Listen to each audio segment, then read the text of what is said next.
Hello student, TGT art class में आप सबका स्वागत है। कैसे हैं आप सब लोग? उम्मीद करते हैं कि अच्छे होंगे। तो आज आप लोगों के लिए लेके आए हैं आर्टिस्ट यानी कि कलाकार के ऊपर 50 प्रश्न है। ये 50 रहेंगे। तो चलिए शुरू करते हैं आज की क्लास। तो हमारा पहला प्रश्न है, यहाँ भारत लिखा हुआ है। भारत में सबसे पहले तैल रंग में काम करने वाले चित्रकार कौन थे? तो सबसे पहले तैल रंग में कार्य करने वाले चित्रकार कौन हो जाएंगे? राजा रवि वर्मा हो जाएंगे, यानी कि डी ऑप्शन इसका राइट है। दूसरा प्रश्न देखते हैं, वीणा के साथ मालावार युवती तेल किसका चित्र है? तो ये भी राजा रवि वर्मा का हो जाएगा। आगे देखते हैं, प्रसिद्ध तैल चित्र हंस और दमयंती के चित्रकार हैं, तो कौन हो जाएंगे? राजा रवि वर्मा हो जाएंगे। आगे देखते हैं, कैद में स्त्री तैल किसका चित्र है? तो ये किसका हो जाएगा? राजा रवि वर्मा का हो जाएगा, यानी कि डी ऑप्शन। शकुंतला अपनी सखियों के साथ शीर्षक चित्र राजा रवि वर्मा ने किस माध्यम में बनाया है? तो इसमें पूछा है किस माध्यम में बनाया है, तो तैल रंग में बनाया है, यानी कि डी ऑप्शन इसका राइट आंसर है। आगे देखते हैं, विख्यात चित्र हरिश्चंद्र और तारामती के चित्रकार हैं, तो इसके भी कौन हो जाएंगे? राजा रवि वर्मा हो जाएंगे। आगे देखते हैं, किस कलाकार का संबंध त्रिवाड़ाकोर राजघराने से था? तो किसका था? राजा रवि वर्मा का संबंध था।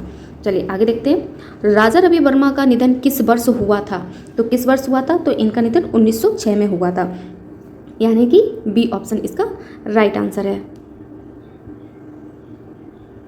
आगे देखते हैं, प्रथम भारतीय चित्रकार जिसकी रचनाएं विशुद्ध भारतीय संवेदनशीलता के साथ ही यूरोपीय तकनीकों के संलग्न के सर्वोत्तम उदाहरणों में से एक है, तो इसका राइट आंसर क्या हो जाएगा? राजा रवि वर्मा हो जाएंगे, यानी कि बी ऑप्शन।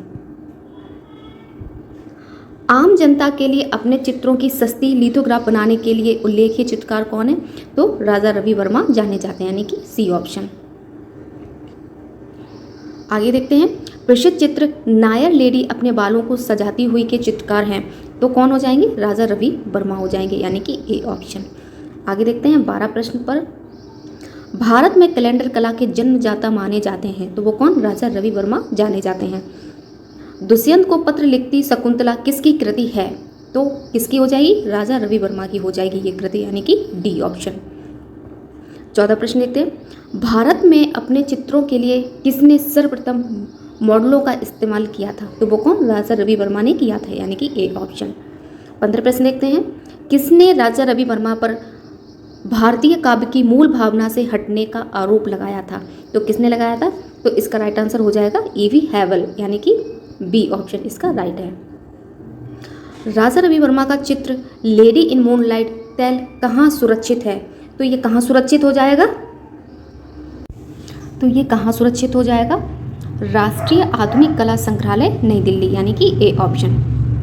17 प्रश्न देखते हैं, ए वुमन होल्डिंग ए फ्रूट तैल संग्रह राष्ट्रीय आधुनिक कला संग्रहालय नई दिल्ली के चित्रकार हैं, तो इसका राइट आंसर क्या हो जाएगा? इसका आंसर हो जाएगा अरविंद नाथ टैगोर।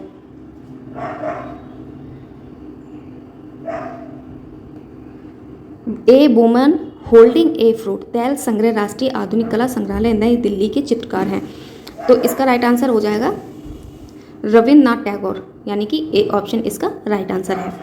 चलिए आगे देखते हैं, 18 प्रश्न देखते हैं।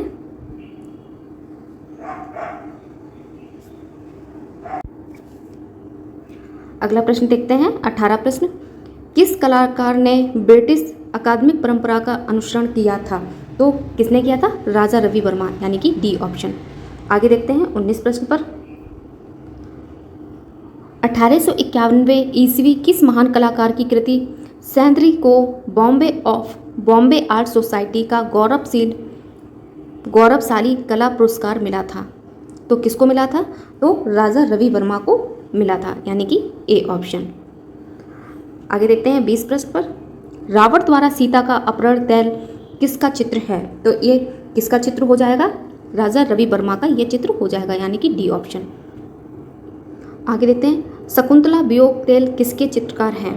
तैल जो है, तैल में जो चित्र बना है, तो इसका क्या हो जाएगा? राजा रवि वर्मा हो जाएगा, यानी कि डी ऑप्शन।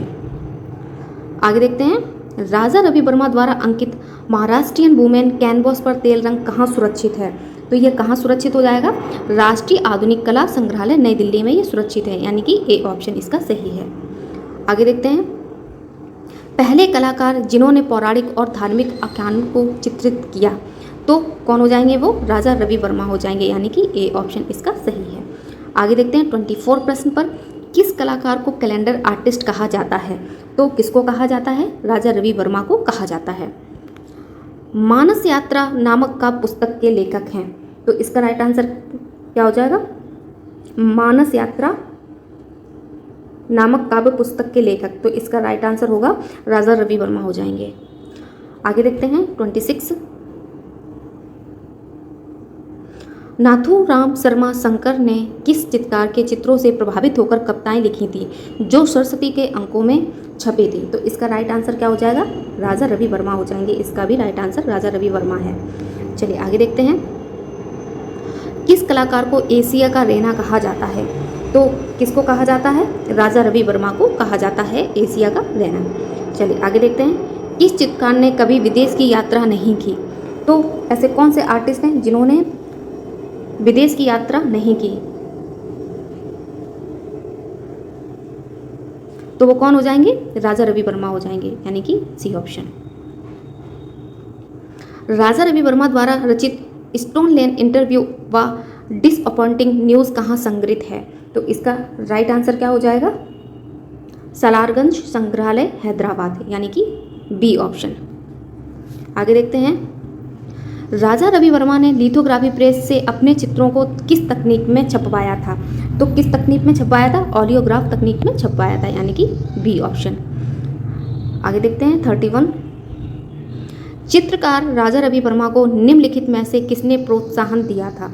तो किसने प्रोत्साहन दिया था? तो सोलापुर के राजा इसका राइट आंसर हो जाएगा, सोलापुर के राजा, यानी कि डी ऑप्शन।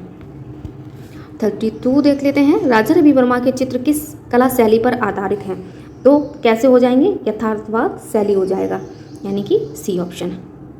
राजा रवि वर्मा के छापा चित्र को कहा जाता है, तो क्या कहा जाता है? छापा चित्र को कहा जाता है, तो इसका राइट आंसर हो जाएगा ऑलियोग्राफ्स, यानी कि डी ऑप्शन। आगे देखते हैं 34, मोहिनी झूले पर किसकी पेंटिंग है? तो ये किसकी पेंटिंग हो जाएगी? राजा रवि वर्मा की हो जाएगी, यानी कि सी ऑप्शन। आगे देखते हैं, निम्नलिखित में से कौन छापाकार नहीं है? तो छापाकार कौन नहीं हो जाएगा? यानी कि राजा रवि वर्मा है, ये छापाकार में नहीं आते हैं। निम्नलिखित में से किसके सहयोग से भारत में ऑलियोग्राफ प्रिंटिंग तकनीक की शुरुआत राजा रवि वर्मा ने की थी? तो कहाँ से की थी? जर्मनी हो जाएगा इसका राइट आंसर, यानी कि सी ऑप्शन। रवींद्रनाथ टैगोर कौन थे? अगला प्रश्न देखते हैं, रवींद्रनाथ टैगोर कौन थे? तो इसका राइट आंसर क्या हो जाएगा? भारतीय चित्रकला के पिता के रूप में ये जाने जाते हैं, यानी कि डी ऑप्शन। विख्यात चित्र पंथ का अंत 1913 किसका चित्र है? यानी कि पंथ का अंत जो 1913 में बना है, ये किसका चित्र हो जाएगा? तो रवींद्रनाथ टैगोर का हो जाएगा, यानी कि ए ऑप्शन। 39 देखते हैं, कौन सा कलाकार अपने काष्ठ और कपड़े के बने कुटुम्ब काटम शिल्प कृतियों के लिए प्रसिद्ध है? तो वो कौन? रवींद्रनाथ टैगोर हो जाएंगे, यानी कि बी ऑप्शन। आगे देखते हैं, रवींद्रनाथ टैगोर की कलाकृति आउल एंड बर्ड्स किस माध्यम में निर्मित है? तो कास्ट हो जाएगा, यानी कि ए ऑप्शन। 41 देखते हैं, रवींद्रनाथ टैगोर की काष्ठ मूर्तियाँ कहाँ संग्रहित हैं? तो ये कहाँ संग्रहित हो जाएंगी? राष्ट्रीय आधुनिक कला संग्रहालय नई दिल्ली में हो जाएंगी। 42 देखते हैं, मृत्यु शैया पर शाहजहाँ चित्र के चित्रकार कौन है? तो रवींद्रनाथ टैगोर हैं, यानी कि सी ऑप्शन। रवींद्रनाथ टैगोर का जन्म कब हुआ था? तो इनका जन्म हो जाएगा 1871 में, यानी कि डी ऑप्शन इसका राइट आंसर है। 44 देखते हैं, हचबैक ऑफ द फिश बोन 1930 जल रंग संग्रह विक्टोरिया मेमोरियल हॉल कोलकाता चित्र रवींद्रनाथ टैगोर को किस चित्र श्रृंखला से है? तो इसका राइट आंसर हो जाएगा अर्बेरियन नाइट श्रृंखला, यानी कि डी ऑप्शन। चलिए आगे देखते हैं, सर्वविख्यात चित्र भारत माता के चित्रकार हैं, तो वो कौन हो जाएंगे? रवींद्रनाथ टैगोर हो जाएंगे। भारत में प्रथम आधुनिक कला आंदोलन बंगाल स्कूल के नेतृत्व किसने किया? तो किसने किया? रवींद्रनाथ टैगोर ने किया था, रवींद्रनाथ टैगोर ने किया था।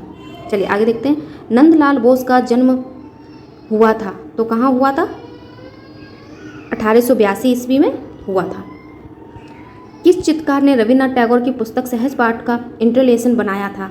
तो किसने बनाया था? तो इसका राइट आंसर हो जाएगा नंदलाल बोस, यानी कि बी ऑप्शन।